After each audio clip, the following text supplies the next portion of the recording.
Hello, Grace Bible Church family. We have another Elder Blip here, and I'm going to look at the Psalms and Psalm 1. Now, doing a how to study the Bible series with Pastor Jed. He gave me and us, I guess, this book, and it was this Holman Illustrated Bible Handbook, and I was looking at it and preparing something for the Psalm for Casa de la Biblia and to speak there. So anyway, one of the things, it talks about the purpose of the Psalms in here, and I really liked how they phrase that, so I'm going to simply read this to you. The purpose of the individual poems, as well as the entire collection process for the Psalter, was to preserve the inspired words of Israelite songwriters as they expressed the heights and depths of their relationship with God. Their poems were preserved to guide God's people in later times in how to approach Him, no matter what experiences they were undergoing. Thus, there are songs of exaltation and high worship, songs of respect for God's word, songs of trust when evil prevails, songs of confession, and other expressions of true religion. Although the Psalms contain doctrine, prophecy, and instruction, above all, they are meant to be sung to God as expressions of delight in Him.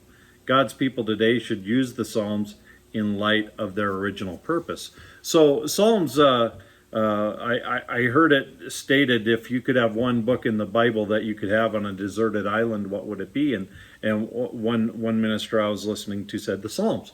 He felt that it really shows us how to relate with God.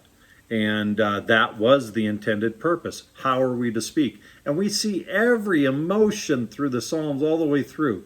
But one of the primary purposes is seen in Psalm 1. And that's what I was looking at at Casa de la Biblia the other day. And Psalm 1 is a psalm to set up all the Psalms. And it tells us, it instructs us that there needs to be a separation between the biblical man, the Christian worldview, or the godly worldview, and the rest of the world, and how the rest of the world goes about life. And I'm going to really quickly read that and comment on it. It is also, this is Psalm 1. How blessed is the man who does not walk in the counsel of the wicked, nor stands in the path of the sinners. Okay, so we're blessed if we set ourselves apart, is basically what that's saying. Nor sit in the seat of scoffers. Verse 2, but his delight is in the law of the Lord. So this is what the Christian worldview, or the biblical worldview man, is to act as. But his delight is in the law of the Lord, and in His law, God's law, he meditates day and night. He will be like a tree firmly planted by streams of water, which yields its fruit in its season, and its leaf does not wither. And in whatever he does, he prospers. Now, this immediately I thought of when I was growing up. I worked some summers in Theodore Roosevelt National Park. It's the Badlands of North Dakota, aptly named because they're bad lands. They're very dry on the south sides of the buttes and bluffs, incredibly dry and sparse and just dirt, kind of like some of the stuff you see around here. On the northern sides, you will have some vegetation. But some of my earliest remembrances, one of my favorite trees is the cottonwood tree. And I hate it as an owner if it's not seedless, but still I love the sounds of the wind rustling through the trees. And one memory that I have of the Badlands and growing up there is along the Little Missouri River, there were trees. These cottonwood trees were there in abundance, and they were always big and giant and beautiful, and just rustling leaves in the wind all the time. And this is that picture. Everywhere else is desolate, but right by the living water of the river, the trees can take root and be strong and do their intended purpose.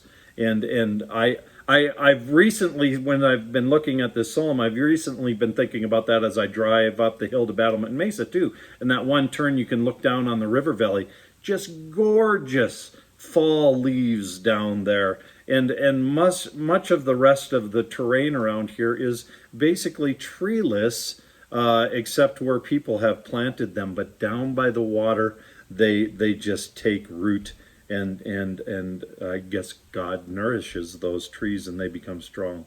Okay, so that's very much how we should be. We should just soak in Him, soak in God constantly.